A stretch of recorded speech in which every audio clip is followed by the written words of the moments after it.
반가워요, 여러분. 지난번 채플 때 나 본 사람. 오케이.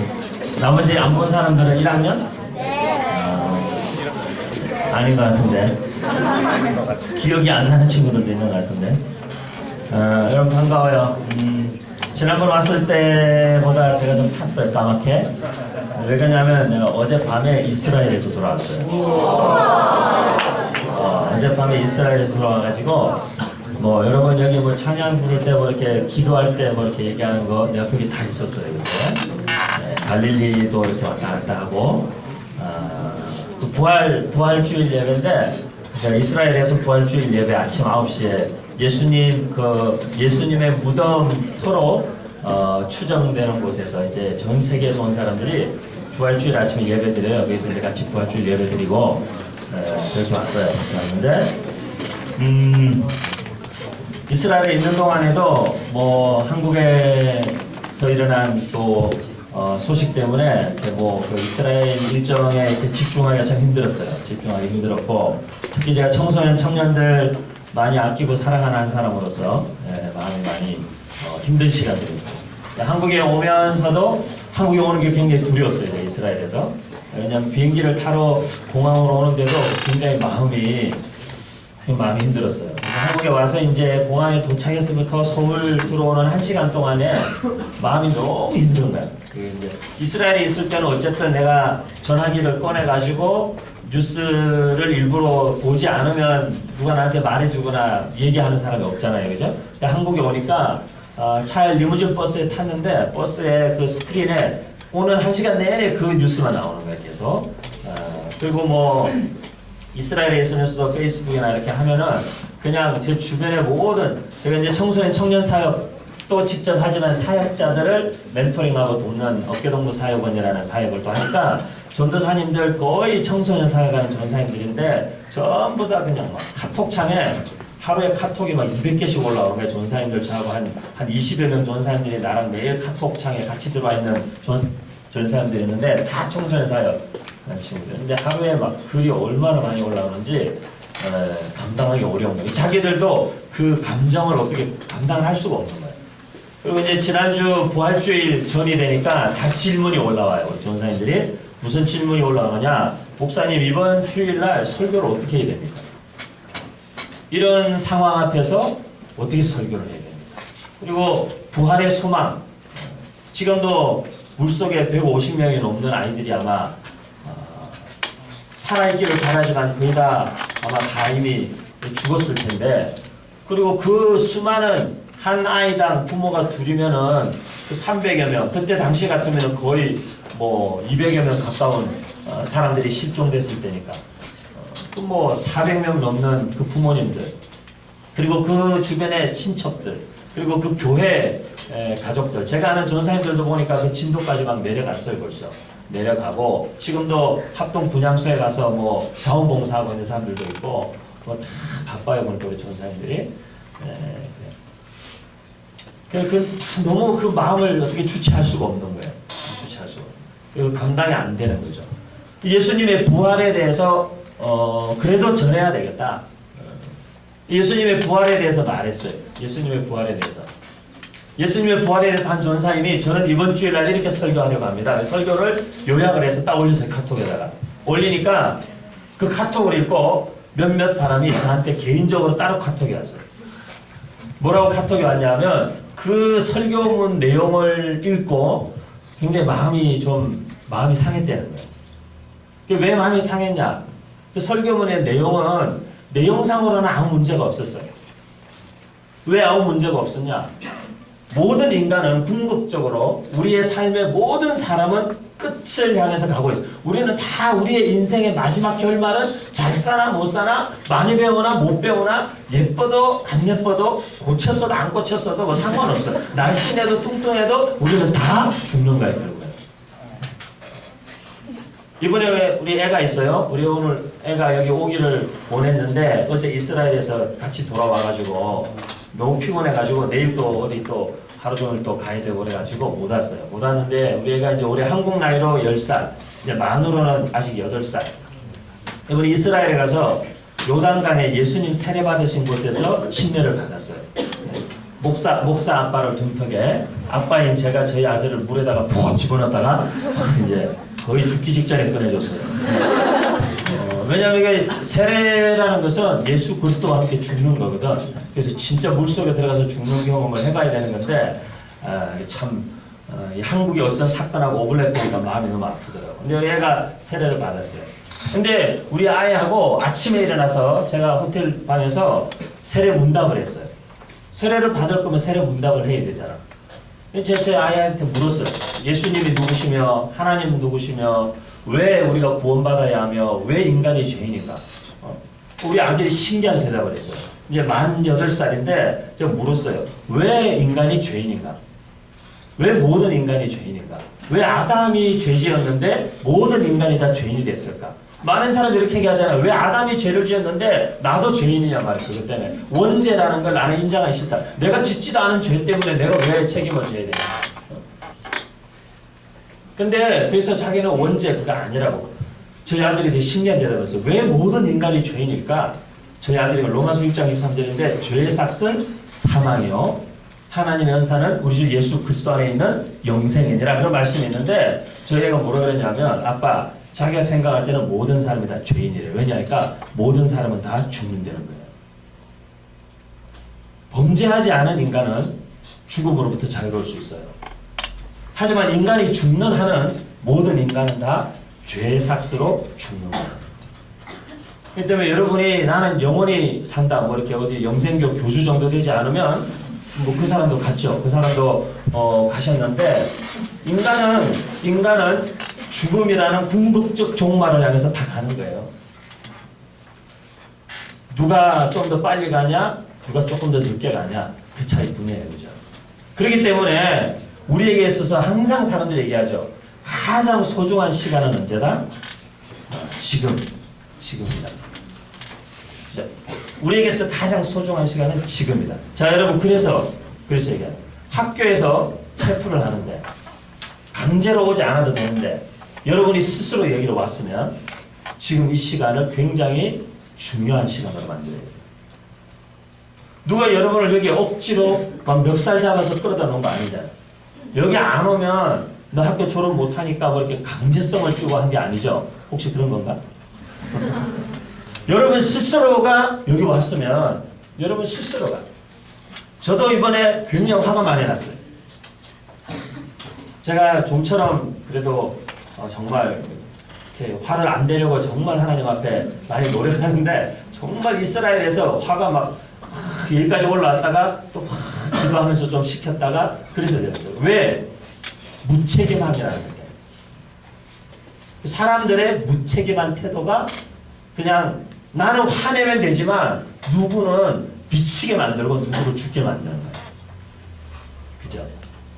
저는 여러분이 고등학생이면 이미 우리나라에 4월 19일 4.19 언급가 그 기념일이 지나갔는데 4.19는 우리나라의 중고등학생들이 하는 거예요.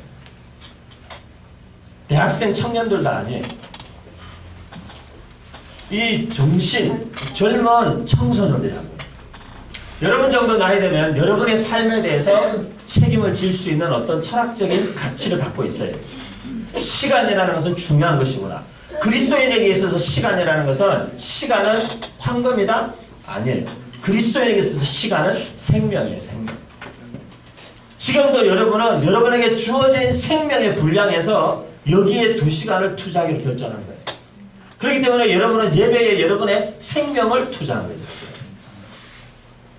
여러분이 학교에서 공부하는 여러분의 공부, 여러분의 진로에 여러분의 삶을 투자하는 것은 인간이 하는 모든 행위는 거기에 사실은 내 생명이 걸려있는 거예요. 왜? 우리는 무슨 일을 하든 내 생명을 갉아먹으면서 그 일을 하고 있기 때문에 여러분이 무슨 핸드폰으로 게임을 하고 있건 컴퓨터로 게임을 하고 있건 영어 단어를 외우고 있건 예배를 드리고 있건 밥을 먹고 있건 여러분은 여러분의 생명을 갉아먹으면서 그 시간을 보내고 있는 거예요. 그렇기 때문에 이 예배하는 이 시간도 마찬가지예요. 여러분이 결정하고 결단하고 오늘 나온 이 시간은 여러분의 생명을 담보로 여러분의 생명을 투자해서 예배의 자리에 나온 거란 말이에요. 이 자리는 굉장히 중요한 자리예요. 정말 내 삶과 죽음의 문제가 왔다 갔다 할 수 있는 자리예요. 오늘 읽은 본문에 보니까 다윗은 당시에 그렇게 얘기했어요. 다윗은 당시에 하나님의 뜻을 따라 섬기다가 잠들었다 그렇게 얘기했습니다. 다윗은 자기 시대, 당시 in his own generation, 자기가 살던 자기의 시대에 우리는 다 그 시간이 있어요. 시간. 어느 한 시간에 와서 어느 한 시간에 가는 거예요. 그래서 인간의 삶을 일컬어서 일생이라고 표현하는 거예요. 한 번 산다는 말이에요. 그죠? 우리가 인간의 일생 이렇게 얘기해요. 우리 입에 붙어서 관용구처럼 일생이라고. 하지만 우리는 우리가 한 번 사는 것처럼 살지 않아요. 마치 영원히 살 것처럼, 마치 죽음이 없는 것처럼, 마치 지금 실수하고 지금 내가 내 삶의 생명 같은 시간을 그냥 허비해도 다시 그것을 마치 되돌릴 수 있을 것처럼 착각하고 우리는 살아요. 하지만 실제 우리의 삶에 주어진 시간은 한 번의 기회고 우리에게 주어진 삶은 한 번의 삶이에요. 세월호의 비극적인 사건 앞에서 분노해야 되겠고 따져야 될 건 따져야 되겠고 책임져야 될 사람 책임도 져야 되겠고 벌 받아야 될 사람 벌도 받아야 되겠지만 내가 하나님 앞에서 나는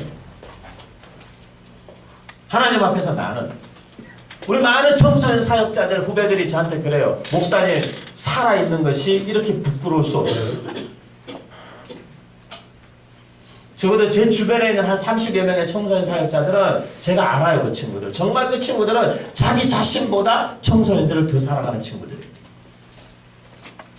그러니까 250여 명 되는 청소년 아이들이 하루 만에 바닷속에 다 수장됐다는 사실을 견딜 수가 없는 거예요. 전부 다. 그러니까 이 친구들이 어떻게 하지를 못하는 거예요. 그 감정을 어떻게 절제를 못하고 주체를 못하는 거예요.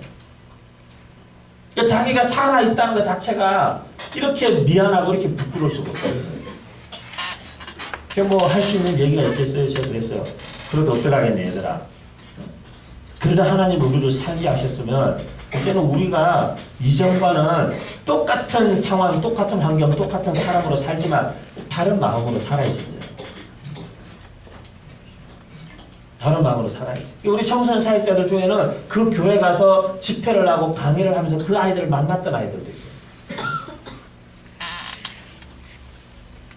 사람은 여러분 누구나 다요. 한 번 사는 거예요. 한 번. 여러분의 인생에 한 번의 기회를 지나가고 그 시간이 너무나 깁니다. 이 시간에 다윗은 무엇에 집중했는가? 다윗은 당시에 하나님의 뜻을 따라 섬겼다. 그렇게 말했어요. 여러분 평생에 여러분의 삶에 제일 중요한 게 뭔 줄 아세요? 그럼 여러분의 삶에 여러분이 정말 목숨 바쳐도 아깝지 않을 어떤 가치를 발견하는 거예요. 오늘 보니까 뭐 이렇게 기사가 많이 나오더만요. 안산의 어느 교회의 사찰 집사님의 딸이 그 학교 반장이에요. 1학년 때는 학생 대표도 하고 그 친구의 이야기가 이제 이렇게 많이 다니더라고 보니까 그 친구는 갑판에까지 나온 거야. 갑판에까지 나와서 구명보트에 타면 되는데 그지? 타지 않고 친구들이 안에서 살려달라고 부르는 소리를 듣고는 다시 들어간 거야. 근데 그 아버지도 교회 집사님이신데 그 담담하게 받아들이시는 거예요. 물론 힘들게 말씀하시는 거지만 자기 딸은 분명히 그랬을 아이라고. 여러분 인간이 한 번 사는데요. 짧게 살든 길게 살든요. 살고 나면 우리의 삶에 대해서 누가 뭐라고 해요. 그죠? 지난주 수요일인가요? 아이들 25명 장례식 있었을 때도 다 뭐라고 써놓잖아요. 누가. 무덤에 가보세요. 무덤에는 묘비의 비문이라는 게 있어요. 다 누가 뭐라고 써놔요. 그죠? 뭐 미국에도 가보면 이게 다 바닥에 미국에는 주로 묘지를 이렇게 비석을 안 세우고 바닥에 이렇게 다 이렇게 해놨는데 그거 다 써놨어요. 뭐 빌러브드 데디 뭐 이렇게 거기 많이 써놨어요. 뭐 엄마, 뭐 그랜마가 누구고 다 살 때 어땠는지 막 이렇게 뭐라고 써놨어요. 미국의 교단 중에 우리나라에도 장로교, 침례교는 교단이 있죠. 미국에도 그런 교단이 있어요. 디나미네이션이 있는데 그 교단 중에 남침례교 서던 베프티스트라는 교단이 있어요. 전 세계에서 가장 규모가 크고 선교도 가장 많이 하는 단체예요. 선교를 가장 많이 하는 단체인데 그 서던 베프티스트에 매년 12월 24일이 되면 크리스마스 특별한 크리스마스 오프닝 헌금을 해요. 근데 그 헌금의 타이틀이 있어요. 이름. 그 헌금이 무슨 헌금이냐면 라티문 크리스마스 오프닝이라는 헌금을 해요. 근데 러티문이라는 여자 선교사가 누구냐면 미국에서 남침교회단에서 최초로 파송한 독신 선교사, 여성 선교사가 둘이 있는데 그 두 사람 중에 한 사람의 언니야. 근데 자기 막내 동생이 선교지에 갔는데 막내 동생을 혼자 보내고 언니가 막내 동생 때문에 도전도 받고 막내 동생을 돌보고 싶은 마음도 있고 돕고 싶은 마음도 있어서 따라간 거예요.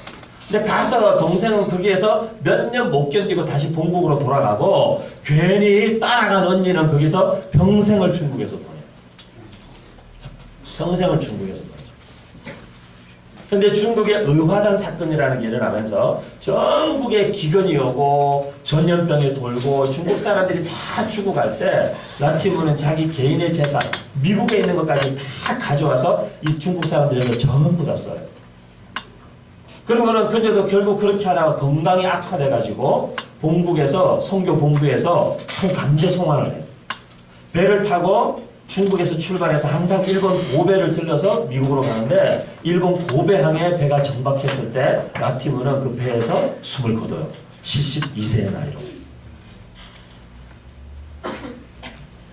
20대 중반의 나이에 중국에 자기의 삶을 들여서 72세가 되기까지 그 시간을 한결같이 중국 사람들을 위해서 온전히 자기의 가진 전부를 다 내놨던 그 여성 독신 선교사를 기념하기 위한 헌금을 크리스마스 이브에 한 번 하는 거예요. 근데 그 한 번의 헌금이 미국 전역에서 얼마가 나오는지 아세요? 1억 5천만 달러가 나오는 거예요. 우리나라 돈으로 한 1,500억, 1,800억 정도가 크리스마스 이브에 한 번 헌금해요. 그게 전 세계에서 가장 큰 규모의 선교단체 남침례교단 선교 헌금의 거의 55%에 해당하는 금액. 엄청난 금액. 근데 그 라티문의 묘비에, 버지니아에 있는 그 묘비에 가면 그 비석에 뭐라고 써놨냐면 faithful. faithful unto death. 그렇게 써놨어요. 죽는 그 시간까지 신실했던 사람. 자기의 삶의 시간을 한순간도 낭비 없이 하나님 앞에 신실하게 죽는 그 순간까지 드렸던 사람. 그 한마디가 그 사람의 삶을 따수식하는 거예요. 성경에 다윗이라는 사람에 대해서 많이 나와요. 성경에 다윗이라는 사람에 대해서 사무엘상에도 나오고 제가 이번에도 실로에 갔어요. 실로는 어린 사무엘이 한나가 거기서 기도해가지고 사무엘 거기 가니까 엄청나게 큰 건물이 하나 있어요. 극장같이 해놓고 거기 오는 사람들에게 실로에 대한 이스라엘의 실로의 역사를 쫙 이렇게 영화로 보여주더라고. 근데 그 건물을 지어준 사람이 있대. 그 건물을 지어준 사람이 누군지 그 가만히 옆에서 우리 가이드는 얘기 안 해주는데 다른 유태인 가이드가 미국에서 온 손님들한테 이렇게 영어로 설명하길래 옆에 서서 들었어요. 그 이야기인즉슨 사실인지 아닌지는 내가 모르겠어. 실로라고 그 이스라엘이 법궤 가지고 있다가 블레셋한테 법궤 나중에 뺏기잖아. 엘리 제사장이 거기 있었는데, 그지? 그 실로에 내가 갔던 거야. 법궤 있던 자리에 갔는데 그게 조그만 극장이 하나 있어요. 이거 한 3분의 1 정도 되는 극장이 하나 만들어져 있고 유리에 스크린에서 영화가 쫙 나와요. 유리에서 밖이 훤히 보이는 유리인데 영화가 거기서 나오는 거예요. 근데 그 건물을 누가 지었는지 설명을 해요. 그 건물을 누가 지었냐고 보니까 플로리다에서 한 여자분이 성지순례를 왔는데 그 실로에 왔다가 여기가 한나가 하나님께 기도해서 사무엘을 얻은 곳이다. 그 얘기를 듣고는 그분이 거기서 기도했대요. 무릎 꿇고. 하나님 정말 한나의 은혜를 제게도 주셔서 저에게 아이를 허락해 주십시오. 그런데 가서 아이가 생긴 거예요. 그래가지고 그분이 도네이션 해가지고 그 건물을 지은 거예요. 극장을.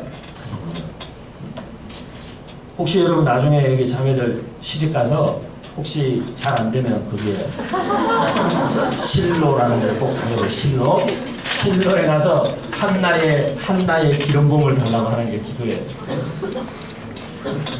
근데 다윗이라는 사람에 대해서 사무엘상에 사무엘이 다윗을 기름 붓고 왕으로 세우고 이야기가 많이 나오죠. 다윗에 대한 스토리가 많아요. 하지만 하나님께서 사도행전을 기록한 누가의 입을 통해서 다윗의 삶을 한마디로 딱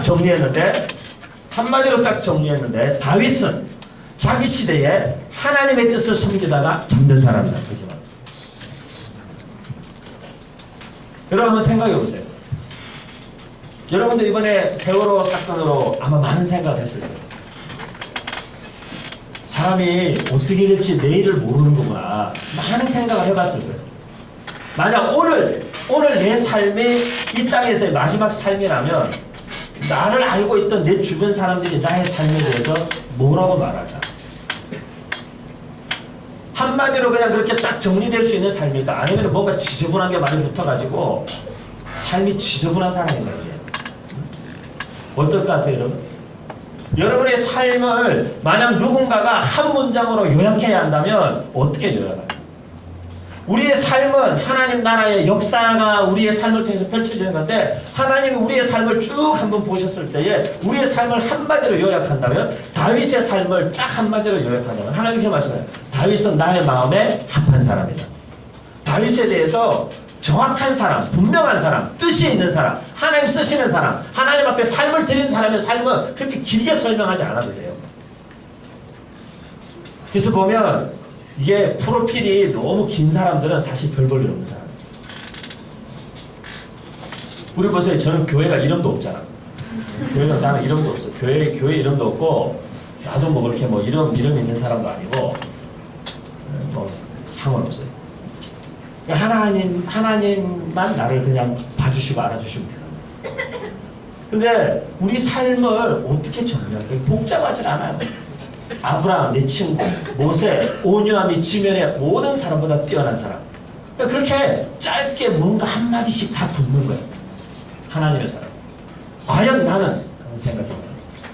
한 번 주어진 나의 기회, 나의 삶의 일생이라는 나의 삶에 대해서 이 한 번의 삶을 내가 살았을 때 내 삶을 누가 뭐라고, 하나님께서 뭐라고 어떻게 내게 말씀하시겠습니까? 저는 오늘 이 밤에 여러분과 함께 한 번 사는 인생이라는 걸 놓고 몇 가지를 같이 좀 생각해 보기로 해요. 첫 번째는 한 번 사는 인생인데 가장 중요한 게 있어요. 한 번 사는 인생의 가장 중요한 건 뭐냐? 전도폭발이라는 훈련 받으면 전도폭발 질문이 있어요. 전도폭발 질문이 첫 번째 질문 뭔지 아세요? 만약 당신이 오늘 밤에 죽는다면 당신은 주님과 함께 천국에 있을 것을 확신하십니까? 이거 물어봐야 되겠네요. 요즘에 교회 안에 예수 안 믿는 사람이 너무 많아. 나도 목회하면서 상당히 고민이야. 목사님들 중에도 예수 안 믿는 사람을 내가 만나봤어. 목사님들 중에 어떤 분이 나한테 물어보더라고. 목사님, 진짜로 예수님의 십자가의 그 죽음과 그 부활의 사건을 진짜로 믿냐고 나한테 물어보더라고. 나는 신학생 중에도 그런 신학생 만나봤죠. 신학교 다니는 친구야. 목사님, 진짜로 예수님이 십자가에서 죽으시고 진짜로 예수님이 말도 잘 안 나올라. 예수님이 목사님이 부활한 게 아니고 예수님이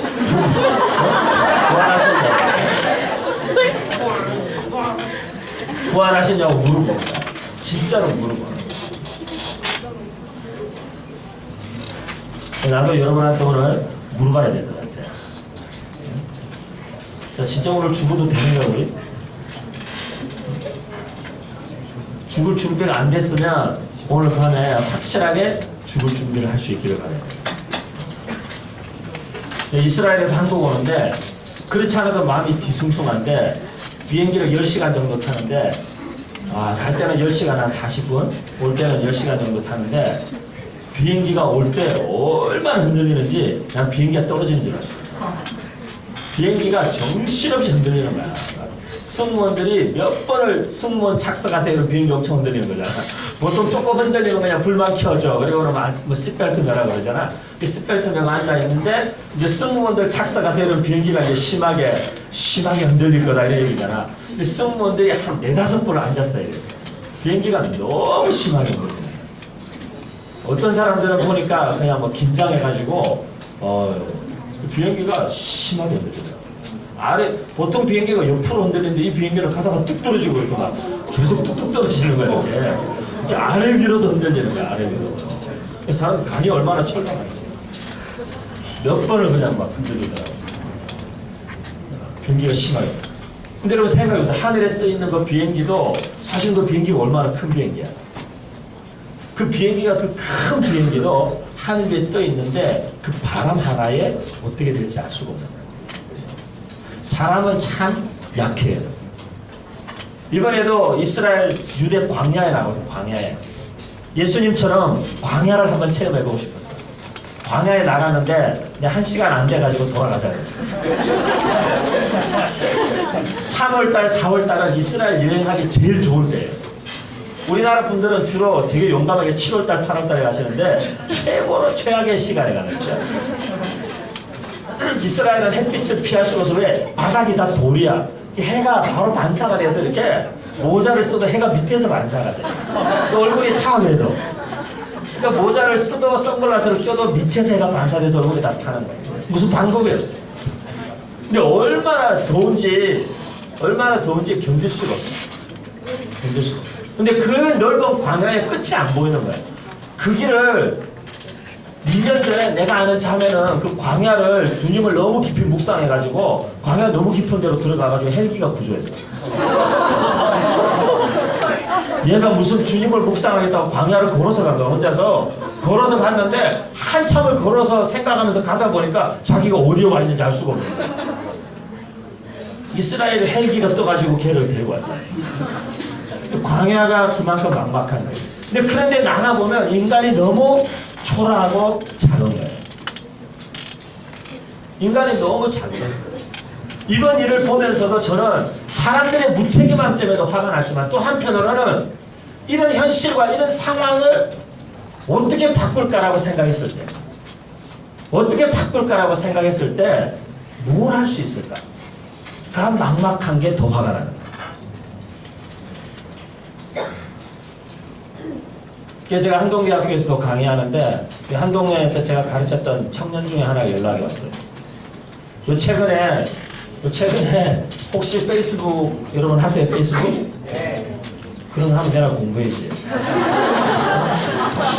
페이스북 다 탈퇴해 다. 근데 페이스북에다가 그런 사이트를 홍보하고 있는 애 응답하라 국회의원 이런 거 있어. 본 적 있어? 응답하라 국회의원이라고 여러분 지역구 국회의원을 딱 선택해가지고 그 사람한테 여러분이 무슨 말이든 무슨 글이든 메시지를 보낼 수 있는 사이트를 만들었어요. 대한민국 전국에 있는 국회의원들에게 누구에게든지 여러분이 거기다가 글을 보낼 수 있게 그리고 서명할 수 있게 그걸 우리 제자가 만들었어요. 지금 그거 가지고 국회의원들한테 많이 보냈어. 이번 일에 대해서 국회의원들한테 답이 계속 오고 있어요. 안 하면은 어떻게 될 것 같으니까 계속 답을 하고 내가 지금. 근데 걔는 그거라도 할 수 있는데 나는 내가 가르친 제자가 그런 걸 하나 만들어가지고 하니까 되게 대견스러우면서도 나는 뭘 할 수 있을까? 그래서 제가 결심했어요. 내가 할 수 있는 게 한 가지 있겠구나. 만나는 여러분들 청소년들 가운데 여러분이 정말 생명이 있는 사람인지 없는 사람인지를 그거 하나는 내가 확인해야 되겠구나. 오늘 이 자리에 있는 여러분이 아까도 얘기했지만 이 예배 시간에 온 여러분의 시간 자체가 생명의 시간을 떼낸 거예요. 그렇기 때문에 이 자리에 와서 오늘 저와 여러분이 함께 하나님 앞에 그 생명을 누리고 그 생명을 확인하는 시간이 이 자리가 돼야 돼요. 뭐 여러분에게 무슨 도움이 되는 좋은 이야기 무슨 명언이나 몇 개 인용해서 알려주기 위해서 이 자리에 온 사람이 아니에요. 여러분의 삶이 참 한 번 사는 짧은 인생인데 제가 좋아하는 젊은 사람 중에 남미 에콰도르에 가가지고 간지 며칠 만에 청년 5명이 다 시체로 발견됐잖아요. 그 원주민들한테 다 죽었어. 이게 영화로 만들어져서 우리나라에도 나왔지. 창끝이라는 영화로 나왔지, 그지? 엔드 오브 스피릿이라는 그 영화로도 나왔었지. 근데 그게는 이제 또 다른 주인공이고 그 중에 제일 메인 캐릭터로 사람들에게 많이 알려졌던 사람이 그게는 네이트 세인트라는 사람의 이야기인데 그 다른 동료 중에 한 사람이 짐 엘리엇이라는 거예요. 그 짐 엘리엇이라는 사람이 그 동료들 중에 리더 같은 사람이었는데 그 짐 엘리엇이 그 선교지에서 그렇게 29의 나이에 자기 부인을 남겨두고 순교했지만 짐 엘리엇은 자기가 위튼 칼리지, 시카고에 있는 위튼 칼리지 대학 다닐 때에 자기의 일기에 썼어. 짐 엘리엇은 자기의 일기에다가 그렇게 썼어. I seek not a long life. 그렇게 썼어. 나는 오래 사는 걸 원치 않아. I seek not a long life, but a full one. 이렇게 써. 나는 길게 사는 걸 원치 않습니다. 삶을 길게 사는 게 나한테 중요한 게 아니고 나는 내 삶이 꽉 찬 삶이 되고 충만한 삶이 되고. 우리나라에도 양화진이라는 데가 합정도에 가면 있습니다. 선교사님들 한 155개 무덤이 거기에 있어요. 거기 가면 선교사님들의 아이들의 무덤이 많이 있어. 난지 3일 만에 죽은 아이들, 난지 8일 만에 죽은 아이들, 난지 3개월 만에 죽은 아이들, 3살에 죽은 아이들, 5살에 죽은 아이들. 영문도 모르고 이 땅에 엄마 아빠를 따라왔거나 이 땅에 태어나서 이 땅에서 견디지 못하고 3일, 8일, 일주일, 3개월, 8개월, 3살, 5살 때 자기 생명을 이 땅에 묻은 선교사님 자녀들의 무덤이 있어요. 저는 그 아이들의 무덤을 볼 때마다 늘 그런 생각을 해요. 이 아이들의 죽음은 무슨 의미가 있을까? 3일, 8일, 한 달, 3살, 5살. 그 아이들의 죽음이 무슨 의미가 있을까? 걔들이 무슨 대단한 선교 사역을 한 것도 아니고. 근데 제가 그 고민을 늘 갖고 있었어요. 근데 제가 어떤 한 장례식에서 답을 찾았어요. 제가 통합측교회 주님의 교회라고 잠실에 있는 정신여자중고등학교 학교 안에 있는 교회가 있어요. 거기서 제가 청년 목회 4년 했는데 거기서 제가 청년들 섬길 때 우리 교회 주일학교 유년부 담당하는 여자 전사님이 있었어요. 남편은 목사님이고 그 사모님인데 우리 교회 전사님이었어요. 근데 그 집에 아들이 겨우 8개월 됐는데 부산에서 명절에 부모님 뵈러 갔다가 KTX 타고 서울 올라오다가 그 기차 안에서 물을 잘못 넘겨가지고 기도가 막혀가지고 그 아이가 결국에는 코마 상태에 있다가 3일 만에 아이가 죽었어요. 그 아이의 장례식을 갔어요. 우리 교회 전사님이니까 장례식을 갔어요. 참 마음이 아팠어. 그러니까 관이 딱 요 강대상만 해. 관이 요만한 거야. 요만한 관 안에 아이의 시신이 들어있다. 그것도 우리가 이제 어쨌든 장례를 하려면 운구를 해야 되잖아. 제가 하나 잡고 목사님 4사람이 그 아이의 관을 들었어요. 아주 가벼운 빈 나무 상자 같은 그 관을 목사님 4사람이 들었어요. 그 아이를 화장하고 장례 절차를 다 마치고 우리 전사님이 우리 교역자분들한테 편지를 썼어요. 한 분한테 손으로 이런 편지지에다가 편지를 보통 한 사람당 한 2페이지 가까이 되는 손편지를 다 쓴 거예요. 교회 목사님들한테 다 썼어요. 근데 내가 그 편지를 읽다가 오랫동안 고민하던 그 질문에 대한 답을 찾았어요. 그 전사님 거기다 썼어요. 비록 우리 아이는 8개월이라는 시간만 우리하고 보내다가 갔지만 그 아이는 자기들에게 할 일을 다 한 것 같아요. 자기들에게 할 일을 다 했고 할 말을 다 했고 줄 사랑을 다 주고 간 것 같아요. 그러니까 밖에서 내가 보는 거랑은 다르구나. 우리가 그냥 제3자 입장에서 아이가 저렇게 그러고는 얼마 안 있어서 또 다른 일이 일어났어요. 지금은 필리핀의 민다나오라는 아주 그래도 민감한 지역에 선교사로 가 있는 제가 미국에서 유학하는 시절에 가르치던 제자들이 선교사가 되어서 거기 가 있어요. 둘이 결혼해서.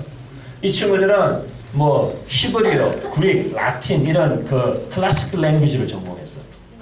그래가지고 성경 번역 선교사가 됐어. 그래서 그 민다나오라는 필리핀 남부 지역에 가서 동남아시아 지역에 그 섬내에 있는 부족들의 언어를 다 성경 번역하고 그 번역된 스크립트를 이 친구들이 프루프리딩을 하는 거예요. 번역이 잘못된 게 없나 이렇게 다 프루프리딩을 하는 거예요. 근데 그 친구들이 아이를 가졌는데 그 아이가 8개월 때 유산이 됐어요. 거의 배가 다 불러가지고 의사한테 갔는데 이상해서 심장이 멈춘 거야. 근데 그 심장이 멈춘 아이를 결국에는 이제 출산했어요. 출산해가지고는 그 아이를 또 장례를 지냈어요. 미국에서. 근데 그 아이를 장례를 지내면서 그 장례식에 참여한 많은 사람들이 조의금을 다 냈을 거 아니에요.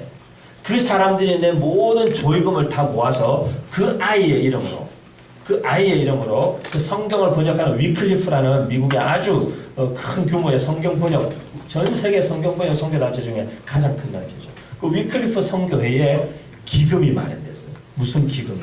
선교사 자녀들에게 필요한 재정들을 따로 모으는 펀드가 그 아이의 이름으로 생긴 거예요. 처음. 제가 그 아이를 보면서도 그런 생각했어요. 심지어 이 세상에 한번 태어나 보지도 못한, 세상의 빛도 한번 보지 못한, 엄마 젖도 한번 빨아보지 못하고 엄마 아빠 품에 살아서 한번 안겨보지도 못한 8개월짜리 유산된 아이조차도 이 땅에 지가 할 일은 다 하고 가는 거구나. 그 인생은 길게 사느냐, 얼마나 길게 사느냐가 문제가 아니구나. 얼마나 더 길게 살고 싶은가. 그게 아니라 우리의 삶이 사명, 생명, 하나님의 뜻. 내가 사는 동안, 내가 살아있는 동안에, 내가 숨쉬는 동안에 삶의 의미, 그걸로 충만해. 꽉 차 있어야 돼요. 저는 여기 있는 사랑하는 우리 고등학생 여러분, 우리 이수영 선생님하고 제가 자주 그런 얘기해요. 왜 우리나라는 고등학교에서 철학을 안 가르칠까? 여러분, 제가 한동대학교에서 1학년들한테 주로 강의를 해요. 1학년들. 대학 이제 막 들어 신입생. 이번 학기에도 180명이 수업을 들어요. 근데 180명 학생들이 그냥 물었어요. 그 아이들. 자기가 생각하는 훈련이 돼 있다고 생각하는 사람. 그러니까 목사님 질문 자체가 모순이래. 왜? 생각하는 훈련이 안 되는 애들은 그런 생각을 못 한대. 맞는 말이죠. 그죠? 생각하는 훈련이 되어 있다고 생각하는 사람. 생각하는 훈련이 안 된 사람은 그런 질문 자체를 이해 못 한대. 이해 못하면 너는 생각할 줄 모르는 거야. 그러니까 손들어. 다 손들어. 진짜 여러분, 자기가 생각하는 훈련이 안 되어 있다는 아이들이 거의 80%가 넘어요. 어떤 문제, 어떤 상황, 어떤 무엇인가가 자기에게 왔을 때 그것에 대해서 생각할 수 있는 훈련이 안 되어 있다라고 느끼는 아이들이, 거기 있는 아이들의 80%가 넘어요. 여러분 한번 생각해 보세요. 이 머리는 장식용이 아니잖아요.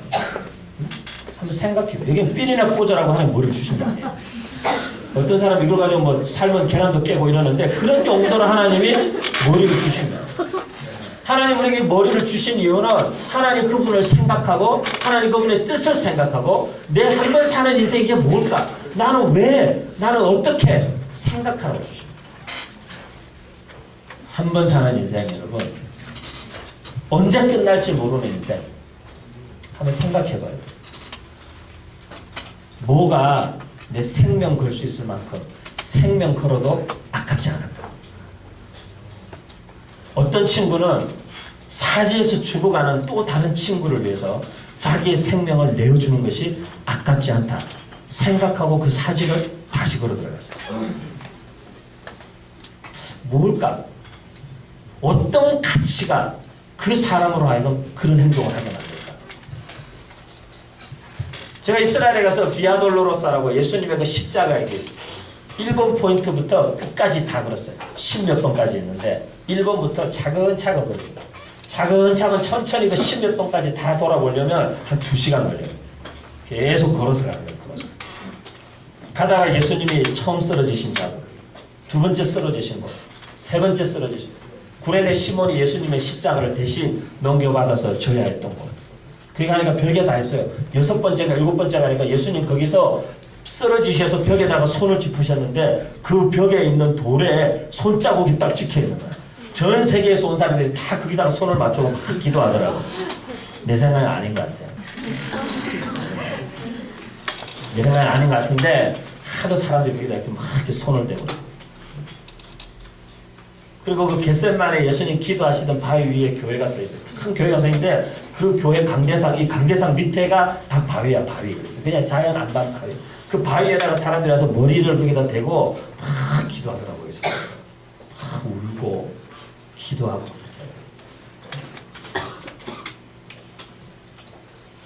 여러분 생각해 보세요. 왜 예수님께서는 무엇의 가치를 두셨기 때문에 예수님께서는 하나님이신 그분이 자기의 모든 것을 다 버리고 예수님 태어나신 베들레헴 가봤어요.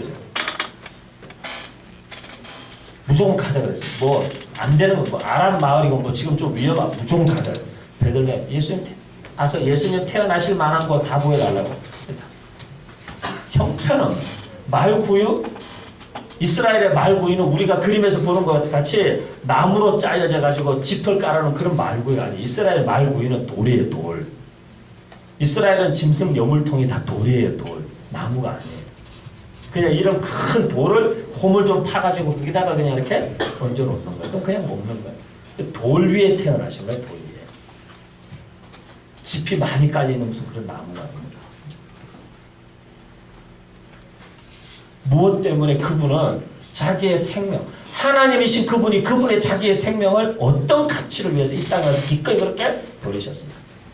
예수님이 십자가에 못 박혀 죽으신 곳으로 추정되는 골고다, 십자가가 박혔던 바위 안반에 자국이 남아있는 곳에서 교회단을 지어놨는데 거기에 사람들이 가가지고 요만한 강계상 밑에 그게 있어요. 사람들이 밑에 기어들어가서 그 자국을 손으로 한번 만져보려고 줄을 2시간을 서서 기다리는 거예요. 그거 한번 만져. 그리고 거기에 무릎 꿇고 이 밑에 기어들어가서 그걸 만지면서 거기 또 어떤 사람은 통곡하고 울고 이러니까 계속 줄 서서 기다려요. 2시간. 빨리빨리 한번 만져보고 가면 될 텐데 막 울고 그러니까 이게 빨리 안 나가가 2시간을 기다려야 됩니다. 울어도 눈치껏 울어야지 거기서 막 울고 있으면 또 왜 예수님은 무엇 때문에 여기 있는 저와 여러분 이제 끝낼 거야 그래도 그렇잖아요. 이제 안 해야 돼. 근데 왜 예수님은 여기에 있는 우리 한 사람 한 사람을 위해서 자기의 생명을 주시고자 할 만큼 그 가치를 우리에게 부여하셨는데 우리는 그 가치를 우리가 모르고 살까? 제가 아마 세월호 관계에서 세월호 관계에서 본 기사 중에 가장 황당했던 기사가 학원 가지 마라 그거였던 것 같아요. 학원 안 가도 된다. 여러분의 삶에 여러분의 자유롭게 하고 여러분을 풀어줘야 될 게 학원인가요? 학원?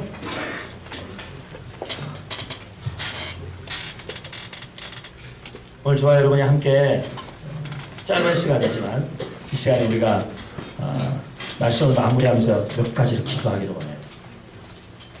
그리고 시간이 많이 가지 않는 범위 안에서 여러분과 함께 제가 몇 사람이라도 기도해 줄 수 있기를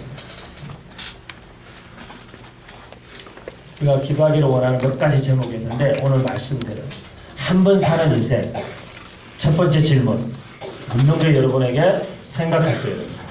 첫 번째 질문 여러분 나는 오늘 밤이라도 죽을 준비가 됐는가? 뭐 여러분을 괜히 내가 심각하게 만들려고 그러는 거 아니에요. 그냥 생각해보라는 거예요. 그죠? 뭐 세월호 때문에 그런 거 저는 청소년 청년들한테 항상 물어봐요. 우리 교회 교인들한테도 항상 물어봐요. 오늘 밤에라도 죽을 준비 됐냐? 그럼 됐다. 잡이 없어? 오늘 밤에라도 죽어서 주님 앞에 갈 수 있어. 그럼 됐다. 무슨 상관이에요? 암 걸려서 여기 오기 전에 내가 병원에 신방 갔다 왔어. 내일 수술한대. 우리 교회 청년인데 젊은 친구. 제가 우리 교회에서 입버릇처럼 얘기해요. 암 수술도 한 2번, 3번까지는 봐주지만 5번, 10번 받는 거는 믿음이 없는 거라고. 얼마나 천국 가기 싫으면 안 죽으려고 그렇게 발악을 하는 거예요, 다들. 정말 천국이 사모하는 것이고 가고 싶은 것이고 주님을 만나고 싶고 진짜 보고 싶은 거예요? 요즘 예수 믿는 사람들 보면 안 그런 것 같아요. 천국 별로 안 가고 싶은 것 같아요. 주님 별로 안 보고 싶은 것 같아요. 여기가 좋은 것 같아요. 여기 영원히 살고 싶은 것 같아요. 사랑하는 여러분, 고등학생인 여러분 두고 이런 질문에서 미안하지만 생각하세요. 오늘 밤에 죽더라도 나는 죽음을 맞이할 준비가 된다. 예수님 안에서. 예수님 아니면요 죽음 앞에 담당할 수 있는 사람이 없어요. 첫 번째 문제. 두 번째, 만약 오늘 오늘이 나의 마지막이 아니고 내가 앞으로도 계속 살아야 한다면 우리는 왜 살아야 하는 거야? 왜 살아야 하는 거야? 저는 뭐 바다에 수장된 뭐 200 몇십 명 고등학생들 그 똑같은 아이들의 삶을 여러분이 계속 이어가서 살아야 된다. 그거요, 말은 정말 좋은 말인데 여러분한테는 굉장히 부담스러운 말이에요. 그런 말 함부로 하면 안 되는 것 같아요. 나도 그렇게 살아낼 자신 없어요, 솔직히. 제가 이스라엘에 있는데 하도 잔소리들이 많아서 페이스북에 제가 거기다가 한날 아침에 보다 못해 한 줄 썼어요. 제발, 제발 이제 곧 해가 뜨면 니들 나가가지고 출근하고 밥 먹고 커피 마시고 수다 떨고 영화 보고 친구 만나고 그러고 다닐 거면서 그러지 않을 것처럼 그렇게 말하고 글 쓰지 말라고. 온갖 소리를 다 쓰면서 그러고 지는 나가서 또 수다 떨고 헤그리고 돌아다닐 거 아니에요, 결국에는. 근데 뭘 글 몇 마디 쓸 때는 막 누구를 다 잡아 죽일 것처럼 그렇게 글었어요. 그런 거 아니에요. 우리가 만약 산다면 우리 왜 사는 걸까요? 한 번밖에 못 사는 생명 같은 시간을 가지고 왜 사는 걸까요? 저와 여러분의 삶을 향하신 하나님의 거룩한 목적, 하나님의 거룩한 뜻, 그것이 우리의 삶을 붙잡아야 돼요. 헛된 데 마음을 뺏기면 안 돼요. 자, 우리 오늘 밤에 두 가지만 기도하고 시간이 조금 늦었어요. 그래도 두 가지만 딱 기도하고 마치면 좋겠어요. 첫 번째 한 가지는 생명의 확신, 생명의 확신. 이 시간에 우리가 기도할 때에 저는 이렇게 뭐 손들어라 일어나라 제가 그렇게 하진 않겠어요. 하지만 우리가 기도할 때 여러분, 우리가 한번 오늘 여러분 신앙 고백한 것처럼 사도신경 신앙 고백 묻고 답하고 너무 좋은 것 같아요. 그렇게 확실히 고백할 수 있어요. 생명의 확신. 설교 시간에 자냐 안 자냐 그거 가지고 천국 가고 지옥 가는 거 아니에요. 찬양하는 시간에 딴짓을 하냐 안 하냐 설교 시간에 핸드폰 그거 가지고 천국 가고 지옥 가는 거예요. 괜찮아요, 여러분. 하지만 내 마음에 그 확신, 생명의 확신이 있어요. 아, 예수님 때문에 내가 사는 거구나. 죽어도 예수님 때문에 죽고 살아도 예수 때문에 사는 거구나. 그 확신 한 가지만 확실해요. 이제는 먼저 첫 번째는 저를 따라서 한번 잠깐만 기도합시다. 저를 따라서 기도하고 같이 한번 기도하고 그리고 우리가 두 번째 기도하고 마치겠는데 저를 여러분 한번 따라서 기도해주세요. 살아계신 하나님, 생명 주셔서 감사합니다. 예수 그리스도를 인하여 죄와 사망과 죽음의 저주에서 자유케 하시고 예수님의 부활에 참여할 수 있는 하나님의 자녀 되게 하신 것 감사합니다. 하루를 살아도 생명의 확신을 가지고 담대히 살아가는 저가 되게 해주십시오. 하루를 살아도 하나님의 뜻 때문에 가슴 뜨겁게 충만한 삶을 살아가는 저가 되게 해주십시오. 오늘 이 밤에 생명의 확신이 내 영혼에 더 깊어지기를 원하며 죽음의 공포, 두려움, 불안, 미래의 불확실함 그것이 주는 우리에게 있는 불안 예수님 안에서 우리의 삶에서 다 끊어지게 하시고 오직 생명의 능력이 오직 생명의 그 확신이 오직 생명의 담대함이 우리를 살게 하여 주옵소서. 내가 하나님의 자녀인 것을 감사합니다. 그 정체성을 절대로 잊지 않도록 성령님 날마다 나에게 확신과 담대함 안에 거하게 붙잡아 주옵소서. 감사합니다. 주님을 찬양합니다. 예수님의 이름으로 감사하며 기도드립니다. 아멘. 이 시간 우리가 한 가지 같이 기도하고 이 시간 마치겠는데요.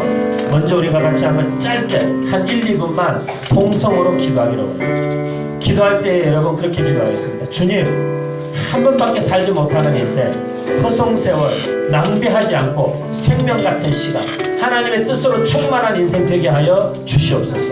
하루를 살아도 천년을 살아도 주님의 뜻이 아니면 내 인생에 아무 의미가 없사오니 하나님 그저 밥풀이하는 인생 되지 말게 하시고 그저 먹고 살기 위해 사는 인생 되지 말게 하시고 하나님의 뜻 사명자의 인생 살아가는 주님 내가 되게 하여 주시옵소서. 하나님의 뜻으로 나를 붙잡아 주시옵소서. 같이 한번 주님 앞에 우리가 이 시간에 기도할 때에 한 목소리로 한 1, 2분만 동성으로 다 같이 주님 앞에 기도하겠습니다. 기도하십시다. 하나님 감사합니다. 오늘 하나님 우리 귀한 청소년들 함께 주님 앞에 나와 함께 말씀 나누며 함께 기도하게 하심을 감사합니다. 하나님 시간 우리 사람이 귀한 청소년들에게 하나님 아버지의 마음과 하나님 아버지의 뜻을 부어주시옵소서. 하나님들의 마음 가운데 두신 하나님의 그 마음과 하나님의 열정과 하나님의 그 비전이 이들의 심령들 가운데 불타게 하시고 하나님 한 번을 살아도 하나님 하루를 살아도 하나님 거의 한 번밖에 살지 못하는 인생은 하나님의 뜻을 위하여 하나님 나라의 사명을 위하여 내 삶을 놀랍고 귀하고 아름답게 드리는 귀한 청소년들 되도록 하나님 촉구하고 또 촉구하여 주시옵소서. 하나님 붙잡아 주시옵소서. 하나님 붙잡아 주시옵소서. 하나님 붙잡아 주시옵소서. 주님의 손에 붙들리게 하여 주시옵소서. 하나님의 뜻을 붙잡히게 하여 주시옵소서. 허탄한 내 마음을 두지 않게 하시고 생명 같은 시간을 아끼게 하시고 오직 마지막 때에 주님 다시 오실 때에 세월이 악한 이 때에 시간을 아낄 수 있는 지혜를 성령으로 말미암아 누리게 하시고 받게 하시고 살게 하여 주시옵소서. 주님 우리 사랑을 위한 청소년들에게 하나님 세월을 아끼는 지혜를 주시옵소서.